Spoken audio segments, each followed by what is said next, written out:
સુરતના અડાજણના આનંદ મહેલ રોડ વિસ્તારમાં ઘરેલુ કંકાસમાં નિંદ્રાહીન પતિએ માથામાં હથોડો મારી મોતને ઘાટ ઉતારી દીધી. અડાજણ પોલીસ હત્યાનો ગુનો નોંધી આરોપીની ધરપકડ કરી છે.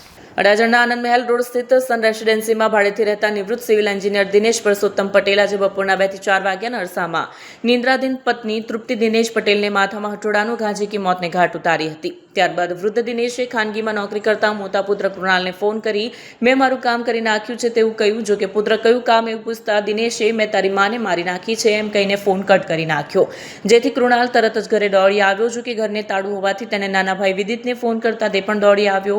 વિદિતે પોતાની પાસેની ચાવી વડે ઘરનો દરવાજો ખોલી અંદર જોતા માતા લોહી લુહાણ હાલતમાં પડેલા હતા. અડાજણ પોલીસ હત્યાનો ગુનો આરોપીની ધરપકડ કરી છે. 2/2026 રોજ આનંદ મહેલ રોડ અડાજણ ખાતે આવેલ સન રેસિડેન્સીમાં તૃપ્તિબેન પટેલ 54 વર્ષની ઉંમરના છે. તેઓની હત્યાનો બનાવ બનેલ. ઘટનાની જાણ થતાં અડાજણ પોલીસ સ્ટેશનથી પોલીસ કાફલો ઘટના સ્થળે દોડી ગયેલ અને સમગ્ર બાબતની તપાસ કરતા મૃતક તૃપ્તિબેનની હત્યા તેઓના જ પતિ દિનેશભાઈ પટેલ દ્વારા કરેલ હોવાનું પ્રાથમિક તબક્કે જાણવા મળે.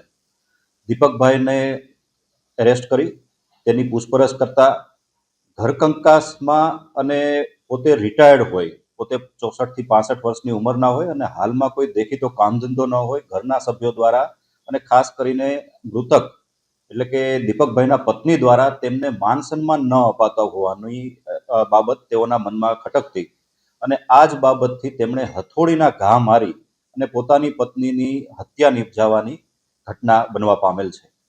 જે મેં વાત કરી એ મૂળ પ્રશ્ન જે છે એ ઘરકંકાસ, નાના નાના ઝઘડાઓ જેમ કે જમવાનું બનાવવાની બાબત તથા જે આરોપી છે દિનેશભાઈ પટેલ તે છેલ્લા 1.5-2 વર્ષથી કોઈ કામ ધંધો કે નોકરી કરતા નહીં અને તેથી તેઓના મનમાં સતત પોતાનું અપમાન થતું હોય અને માન સન્માન પોતાના પરિવારમાં જળવાતું ના હોય તે પ્રકારની ભાવનાથી તે પીડિત હતા અને તેની પત્ની પણ તેમને પૂરું માન સન્માન ના આપતી એ બાબત તેઓને લાગતા અને અવારનવાર ઘર કંકાસના સામાન્ય બાબતોમાં ઝઘડા થતા આ સમગ્ર ઘટના બનેલ છે.